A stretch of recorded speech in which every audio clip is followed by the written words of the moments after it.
మన రాష్ట్ర ముఖ్యమంత్రి గారు 40 ఇయర్స్ ఇండస్ట్రీ, చాలా విజనరీ నేత.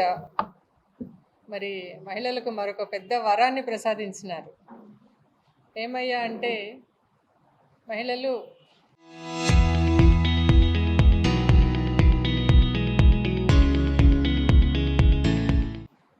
మన రాష్ట్ర జనాభా తక్కువ ఉంది, మీరు బాగా పిల్లల్ని కనండి, ఇద్దరు పిల్లలు ఉన్నారు, ముగ్గురు పిల్లల్ని కంటే మూడో బిడ్డకు 30,000 రూపాయలు ఇస్తాను, నాలుగో బిడ్డకు 40,000 రూపాయలు ఇస్తానని చెప్పని మరొక పెద్ద వరాన్ని ప్రకటించినారు మన ముఖ్యమంత్రి చంద్రబాబు నాయుడు గారు.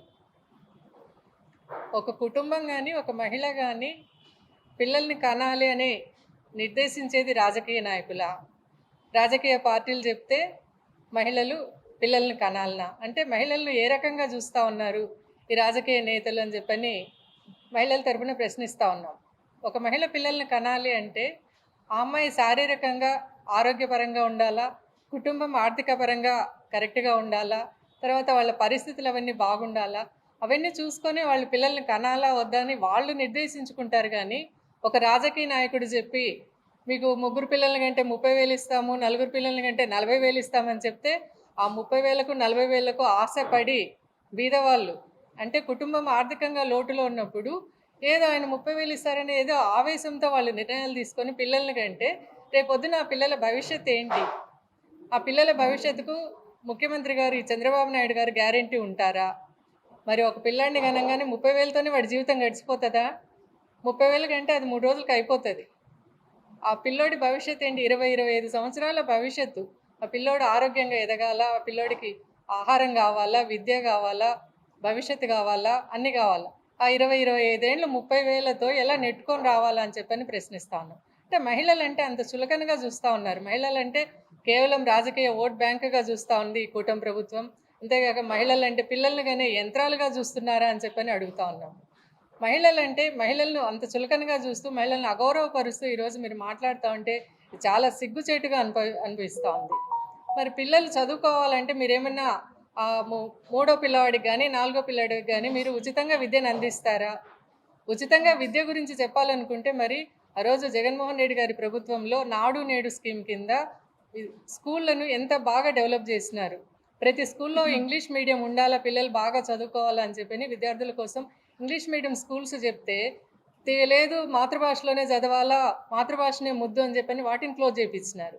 అంతేకాకుండా మరి ఫ్రీ మెడికల్ కాలేజీలను, గవర్నమెంట్ మెడికల్ కాలేజీలను తీసుకొని వచ్చి పిల్లలకు అందరికి కానీ పేదవారికి అందరికి కానీ మంచి వైద్యం అందేలాగా జగన్మోహన్ రెడ్డి గారు ఏర్పాటు చేస్తే ఆ మెడికల్ కాలేజీలన్నిటిని కూడా పీపీపీ మోడల్గా ప్రైవేటీకరణ చేసినారు. ఆ రకంగా కూడా పేదవాళ్లకు ఉచిత వైద్యం అందకుండా చేసినారు.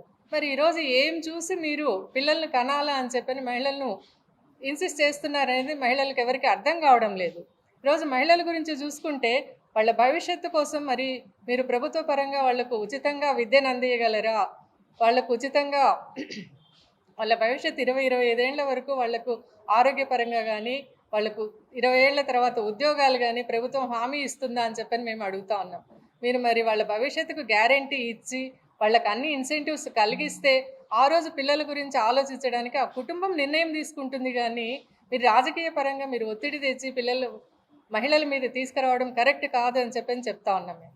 మరి అంతేకాకుండా ఈరోజు మహిళల్ని ఎన్ని రకాలుగా మోసం చేస్తా అన్నాడు చంద్రబాబు నాయుడు అంటే ఆల్రెడీ మహిళలు మోసపోయినారు ఈ కూటమి ప్రభుత్వంలో. ఆడబిడ్డ నిధి అని చెప్పినాడు. ప్రభుత్వం అధికారంలోకి వచ్చి మరి 2 సంవత్సరాలు అయింది. ఈ రోజు వరకు ఈ ఆడబిడ్డ నిధి 18 ఏళ్ళు దాటిన ప్రతి మహిళకు కూడా నెలకు 1,500 రూపాయలు ఇస్తానని చెప్పని ఆడబిడ్డ నిధి అని చెప్పి మోసం చేసినారు. అది ఇంతవరకు లేదు. మరి తల్లికి వందనం అని చెప్పినారు. ప్రతి ఒక్క తల్లి ఎంతమంది పిల్లలు ఉన్నా కూడా వాళ్ళకందరికి కూడా తల్లికి వందనం వేస్తున్నారు. మరి ఎంతమంది తల్లుల ఖాతాలో ఆ తల్లికి వందనం పడుతుంది అనేది మహిళలు మరి చెప్పాలా అని చెప్పని ఈ సందర్భంగా నేను అందరినీ గుర్తు చేస్తూ ఉన్నాను. మరి ఇది ఇంకొక విషయము ఏమంటే ఈరోజు కేవలం పేద బీద వర్గాల మహిళలను మీరు టార్గెట్ చేసుకొని మీరు పిల్లల్ని కనండి నేను ప్రోత్సాహకాలు ఇస్తాను అంటున్నావు. ఎందుకని? మొన్న ఒక కమ్యూనిస్ట్ లీడర్ చెప్పినారు చంద్రబాబు నాయుడు మాట్లాడిన దానికి ఆయన కౌంటర్ ఇస్తా, రేపొద్దున మీ బీద వాళ్ళందరి పిల్లల్ని కంటే రేపొద్దున మీ ఫ్యాక్టరీలలో పనిచేయడానికి కూలీలు కావాలా కదా వీళ్ళందరినీ మీకు అందుకోసమని కనమని మీరు ఇన్సిస్ట్ చేస్తున్నారా అని చెప్పని. అదైతే నిజమే కదా. ఇప్పుడు మహిళలకు కూడా నేను ఒక రకంగా అడుగుతా ఉన్నాను. ఇప్పుడు అమ్మ మీరు ఒక బిడ్డ ఉంటే మీరు ఏ రకంగా వాళ్ళను పెంచగలరు? ఇద్దరు బిడ్డలుంటే ఎట్లా పెంచుతారు? అదే నలుగురు బిడ్డలుంటే ఎలా పెంచుతారు వాళ్ళని? ఒక బిడ్డను పెంచడానికి, నలుగురు పిల్లల్ని పెంచడానికి ఎంత తేడా వస్తుంది? ఎంత వ్యత్యాసం వస్తుంది? ఒకరు ఇద్దరు పిల్లలుంటే వాళ్ళని మంచిగా చదివించుకొని, వాళ్ళకి మంచి ఆహారాన్ని ఇచ్చి, మంచి విద్యనిచ్చి, వాళ్ళు రేపు పొద్దున ఏదో ఒక ఉద్యోగంలో జాయిన్ అయ్యేంత చదువుని చెప్పించుకోగలుగుతారు. అదే ముగ్గురు, నలుగురు పిల్లలుంటే వాళ్ళకు మంచి ఆహారాన్ని ఇయ్యగలరా? ఆరోగ్యాన్ని ఇయ్యగలరా? వాళ్ళ భవిష్యత్తును ఏ రకంగా మీరు చేయగలరు? మరి చంద్రబాబు నాయుడు గారి మాటల్ని నమ్మి 30,000, 40,000 కోసము ఆశపడకుండా ప్రతి ఒక్క మహిళ కూడా మరి ఆలోచించుకొని రేపొద్దున ఫ్యూచర్లో రాబోయే ఎలక్షన్లలో కానీ దేంట్లో అయితేనేమి చంద్రబాబు నాయుడు గారికి ఈ కూటమి ప్రభుత్వానికి గట్టిగా బుద్ధి చెప్పాలని చెప్పని కూడా మహిళలందరినీ ఈ సందర్భంగా నేను కోరుకుంటున్నాను. అంతేకాకుండా మరి ఫ్రీ బస్ అని చెప్పినాడు. మహిళల్ని ఎన్ని రకాలుగా మోసాలు చేస్తున్నాడు, ఇంకా చేస్తున్నాడు అనేదానికి ఇదొక ఉదాహరణ. మహిళలకు ఫ్రీ బస్సు పథకాన్ని పెట్టినారు. 16 సర్వీసులు ఉంటే వాటిల్లో కేవలం 5 సర్వీసులు మాత్రమే ఫ్రీ బస్ కింద వస్తూ ఉంది. వాటిలలో కూడా మరి ఈ టికెట్కి కూడా ఫ్రీ బస్ సౌకర్యం లేదు. మళ్ళీ అది కాకుండా మొన్నటికి మొన్న ఈ ఆర్టీసీని ప్రైవేటీకరణకు చేస్తాము అని చెప్పని దాని గురించి కూడా మాట్లాడడం జరిగింది. అంటే మొత్తానికి గుండు సున్నా చేస్తూ ఉన్నాడు ఫ్రీ బస్సు పథకాన్ని. అన్నిటిలో అన్ని రకాలుగా మోసపోయేది మహిళలే. మహిళల గురించి టార్గెట్ చేసుకొని ఈ కూటమి ప్రభుత్వము పెద్దలు మాట్లాడుతూ ఉన్నారు. ఎందుకంటే మహిళలకు ఏదైనా సరే ఆప్యాయత, అనుబంధం అవన్నీ ఎక్కువ. తొందరగా ఎవరినైనా నమ్ముతారు. అంటే సోదర సమానంతో భావించి ప్రతి ఒక్కరిని నమ్ముతారు. కాబట్టి అమ్మ మీరెవరు కూడా తల్లులు మీరెవరు కూడా ఈ కూటమి ప్రభుత్వాన్ని వీళ్ళు చెప్పే మోసాల్ని చంద్రబాబు నాయుడు అబద్ధపు మాటల్ని ఎవరిని నమ్మొద్దు, ఎవరు నమ్మొద్దు, ఆయన మోసపు వలలో చిక్కుకోవద్దు అని చెప్పని మీకందరికీ నేను మనవి చేస్తూ ఉన్నాను. ఇంకొక విషయం చూసుకుంటే మరి గతంలో స్థానిక సంస్థల్లో ఇద్దరికన్నా ఎక్కువ పిల్లలుంటే వాళ్లకు స్థానిక సంస్థల్లో పోటీ చేసేదానికి అవకాశం లేదు అని చెప్పని అప్పుడు ఒక చట్టం తీసుకొచ్చినారు.